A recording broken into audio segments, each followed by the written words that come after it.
자, 그러면 우리 이제 이번에는 한덕수 그 권한 대행에 대한 얘기를 좀 해야 될 것 같은데 이분에 대해서는 아직까지도 말이 참 많아요.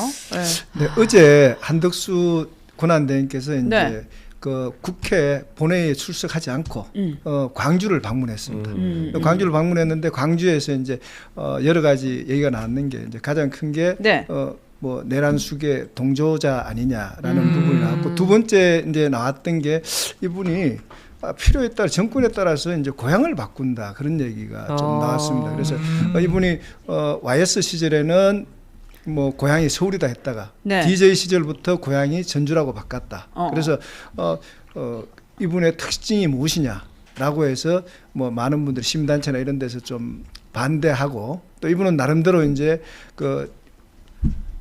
출마에 대한 고민을 가지고 내려갔는데 고향에서 좀 환영받지 못한 그런 네. 모습이 나왔습니다. 그러니까 지금 기사 내용을 좀 보면 각종 언론 그 여론조사에서 대선 주자로 언급이 된 이후에 첫 방문지로 광주를 택한 걸 두고 고향인 호남에서의 민심을 떠보려고 하는 대권 행보라는 해석이 나오고 있다. 충분히 생각해 볼 수 있는 얘기죠. 아니 어제 기아차 방문을 했잖아요. 네. 지금 통상 문제와 가장 밀접한 분야이기도 하죠. 자동차와 지금 반도체니까. 그래서 지금 현대차 같은 경우에는 미국의 공장을 직접 짓고 있는 경우도 있고 그래서 네. 저는 근데 현장 방문을 할 수는 있다고 봅니다만은 굳이 이 시기에 그러니까요. 굳이 광주까지 가지 않아도 되거든요. 살짝 생뚱맞았어요. 너무 헷갈리게 그러니까 아니 해서. 저는 이건 그냥 기획을 했다고 봐요. 이거 정치 행보로 100% 밑에 참모진에서 기획을 했다고 보고 일단 한번 간을 한번 봐보자. 뭐 그리고 특히 가는데 KTX역을 KTX로 이동했다는 거잖아요. 네, 네. 지금 권한 대행이면 헬기나 맞습니다. 뭐 이렇게 이용할 수 있어요. 그러네. 대통령 헬기나 이런 걸 이것도 이용할 수 포인트다. 있단 말이에요. 근데 굳이 KTX를 탔다는 것은 사람이 많은 곳에 본인을 그렇죠. 공개했다는 거잖아요. 이것도 네. 간보는 거구나. 그런 디테일이 다르네요. 네, 그렇기 때문에 이건 딱 사전에 다 기획을 해가지고 기아차 방문을 하고 전부 다 기획이 됐다는 거예요. 정치 일정이죠 한마디로. 아, 그러네. 네, 그래서 한번 어떤 여론이 어떻게 전환이 되는지 한번 봐보자. 특히 광주나 호남은 지금 국민의힘에서는 호남을 신경을 못 쓰거든요. 네. 일단 내부 경선을 통과를 해야 되기 때문에 주로 당원들이 많이 분포가 된 영남 지역이라든지 수도권을 이제 공략을 하기 때문에 지금은 호남 지역에 신경을 많이 못 쓰는 사이에 본인이 거기까지 가보는 거예요. 가서 분위기 괜찮으면 나 이렇게 호남에서도 확장력이 있고 중도층에서도 확장력이 있을 것도 같은데 라는 생각이 들게끔 하는 것이거든요. 그렇기 때문에 저는 뭐 정치 행보인데 이게 글쎄요. 뭐 본인이 아직도 뜻을 가지고 있는지 없는지 명확하게 얘기를 해주시는 게 중요하다고 생각하는데 저는 의미가 없다고. 그리고 한덕수 국무총리 본인과 네. 주변에 계신 분들도 그거 생각하셔야 돼요. 국민의힘 그 신지호 의원도 얘기하셨던데 저도 같은 생각인데 국민의힘 경선 자체가 흥행을 해야지 나중에 뭐 단일화하든 뭘 하든 간에 그 다음 단계에서도 이 흥행의 열풍이 이어질 수가 있는 거지. 지금 국민의힘 경선 다 망쳐놓으면 나중에 본인들 뭐 이렇게 뽑혀가지고 자기가 이렇게 뭐 단일화를 해가지고 하려고 해도 재미가 없다니까. 재미가 우리나라 사람들은 아니 뭐 제가 우리나라 사람들이 얘기 다 이렇게 싸잡아서 얘기하기 뭐하지만 국민들은 뭔가 드라마틱하고 어떤 이런 좀 뭔가 스토리가 있는 걸 되게 좋아하잖아요. 그렇죠. 사람이라면 그렇죠. 네, 그렇기 네. 때문에 보는 재미도 있어야 되고 그럼요. 하나의 경선이라는 것도 그다음에 대선 어떤 선거라는 것이 우리가 투표로 하는 전쟁이잖아요. 그렇기 때문에 한덕수 본인뿐만 아니라 한덕수 그 주변에 권한대행 주변에 계신 참모진들도 국민의힘 경선이 망했을 때 본인들도 망한다는 생각을 좀 하셨으면 좋겠다. 저는 그 생각합니다, 진짜. 근데 지금 댓글에서 계속 올라오는 것 중에 하나가 좀 눈에 몇 가지 띄었는데 일단 요건 소개할게요. 어떤 분이 너무 간을 본다며 어디서는 미원이라고 하고 한미원이라고 얘기를 했고 그다음에 이제 제가 말씀드리고 싶은 거는 한덕수 대행의 부인 리스크가 크다 뭐 이런 얘기 계속 올라와요. 이거 혹시 좀 얘기 들리는 거 있어요, 기자님? 그게 그걸걸요? 아마 근데 무속 논란. 네, 무속 논란인데 그거는 또? 그 박지원 그 민주당 의원이 계속 떠들고 있는 부분인데 그래요? 그거는 뭐 실체가 아직 뭐 우리가 확인된 건 아닌데 확인될 수 있는 것도 아니고 네. 그렇기 때문에 거기에 대해서 우리 뭐 아직 말씀드리기는 곤란하고 그래요? 지금 이제 오늘 보면은 네.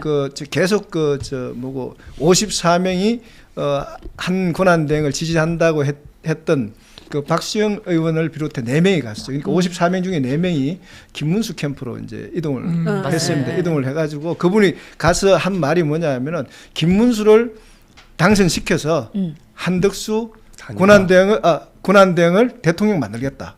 그러니까 네? 그렇게 간 거예요. 그럼 무슨 뭔 말이에요? 그게? 난 이해 못. 나만 이해 못한 거 아니죠? 김문수를 당선시켜서 경선에서 최종으로 해서. 후보를 만든 다음에 그렇죠. 그럼 한덕수를 대통령 만들겠다고요? 그렇죠. 그분의 말을 쭉 이어서 제가 그냥 간단하게 설명하면은 뭐야, 무슨 그러니까 말이야. 그분은 뭐냐 가서 네. 김문수를 당선시키고 네. 그리고 나서 한덕수에게 주겠다. 빅텐트를 쳐서 이제 그러면 결론은 이제 이게 이제 뭐 들으면 좀 오해가 있을지 모르겠는데 네. 제가 이제 판단 제가 봤을 때는 네. 그분이 그러면서 갔어요. 거기에 김문수 후보도 동의를 했어요. 그래서 네? 자기가 뭐예요? 후보가 되면은 네. 한권한 대행하고 다시 한판 하겠다. 단일화를 네, 하겠다. 경선을 어, 하겠다. 그래서 이제 지금 이 분위기가 그래요? 보면은 그분들 중에 반이 이쪽으로 갔잖아요. 음. 그 친윤계 중에 이제 반은 또 나경원 후보 쪽에 몇 명이 갔어요. 네. 강성규 뭐 이래 가지고 또 뭐 몇 명이 갔고 김문수 갔고. 그래서 그분들의 작전은 그런 것 같아요. 어쨌든 간에 두 사람 중에 한 사람을 밀어서 나중에 한덕수 권한대행 하겠다. 이러니까 이제 그 내용 이전에 그 내용을 듣고 두 분은 사퇴를 했잖아요. 오세훈 서울시장하고 이제 그 유승민 전 의원하고는 네. 사퇴를 했고 그 홍준표 의원도 들어보니까 잘못하면 자기까지 평을 당할 것 같으니까 홍준표 의원이 제가 보니까 홍준표 대구시장이 빅텐트론을 먼저 치고 나온 거예요. 그래서 이건 뭐냐 하면 정당의 기본 존립 자체거든요. 어느 정당이 후보 경선하면서 우리 당 후보를 뽑아서 대통령 만들겠다는 생각을 안 하고 다른 데 있는 사람하고 후보 겹쳐가지고 보내겠다는 생각을 그러니까 어떻게 하는 이게 이거는 행위 아니에요. 아니 그러면 국민의힘이 뭐 하려고 그러니까 있어요? 정당 정당이 자체가 왜 필요가 있어? 없는 거잖아요. 그냥 해체하시고 그냥 갖다 바치면 되겠네. 그러니까. 이게 지금 이게 말도 안 되는 얘기를 하고 있는 거예요. 기자님이 말씀하시듯이 그게 보수의 분열이라니까요. 그렇죠. 스스로 지금 다리를 걷어내고 있는 거예요. 지금 뭉쳐도 불가능한 판에 똘똘 뭉쳐도 그러니까 똘똘 뭉치자는 게 그 사람들하고 우리하고 좀 틀려. 이게 그쪽은 강성 지지층만 똘똘 뭉치자는 거야. 그러니까 이게 확실하게 나오는 거예요. 네, 근데- 뭐 한동훈만 죽이면 된다 이거거든요. 보면은. 근데 뭐 네. 저는 뭐 한동훈 대표도 좋은 구도라고 봅니다. 이렇게 여럿이서 오히려 한동훈 대표에 대한 공격을 했을 때 이걸 대선은- 이기고 넘어갔었을 때는 오히려 더 좋은 시너지 효과가 날 수 있고 오히려 그 다음에 강자가 되고 이제 대권 후보가 된 다음에는 손을 내밀면 되는 거예요. 같이 도와달라. 정치는 원래 그런 거니까 저는 그렇게 했으면 좋겠고 지금 뭐 보니까 저는 김문수 후보에 대한 한덕수 총리에 대한 얘기가 나오면서 김문수 후보에 대한 지지율이 급격하게 흔들리고 있거든요. 그렇더라고요. 그러니까 네. 그만큼 소위 우리가 친윤 또는 강성 지지층이라고 하시는 분들의 결집도가 약하다는 거예요. 그러니까 누군가 대안이 나오면 거기를 그냥 확 쏠려버릴 수도 있고 지금 내부 그 안에서도 분화가 되고 있는 거잖아요. 저는 뭐 이분들도 저는 나중에 다 함께 해야 한다고 생각을 합니다만은 뭐 지금 내부 경선에서는 그렇게 하면 오히려 그 한동훈 대표에 대한 지지도에 대한 결집도는 센 편이잖아요. 되게 강한 편이기 때문에 네, 네. 오히려 내부 결집에서는 내부 경선에서는 조금 더 한동훈 대표한테 유리한 국면으로 가지 않을까라는 좀 저는 생각을 해봅니다. 그러니까 이제 대선은- 한동훈 후보는 구심점이 있는 거잖아요. 그렇죠. 그렇죠. 뭔가 네. 뭉칠 수 있는 구심점이 있는 거고 다른 후보들은 그냥 우르르 왔다 우르르 갔다. 그러니까 아까 저도 기자님 얘기하실 때 또 어떤 생각이 들었냐면 김문수 후보 쪽으로 갔다고 하는 그 4명이 네. 그러니까 가서 뭐 나중에 한덕수랑 어쩌고저쩌고 이게 아니라 양다리를 거치고 싶어서 뭔가 하나 만들고 간 거 아니에요? 네, 그럴 그럴 수도 있을 것 같아요. 네, 이게 지금 우리 2002년도에 보면은 네. 민주당에서 먼저 했어요. 노무현 대 정몽준 해가지고 결국은 어떻게 됐냐면은 그 결과 여파에 따라 가지고 나중에 민주당이 갈라지는 현상이 났거든요. 그렇죠. 열린우리당과 민주당으로. 그래서 이제 이런 것을 반면교사해야 되는데 전혀 그렇지 못하고 정당이라는 것은 그렇잖아요.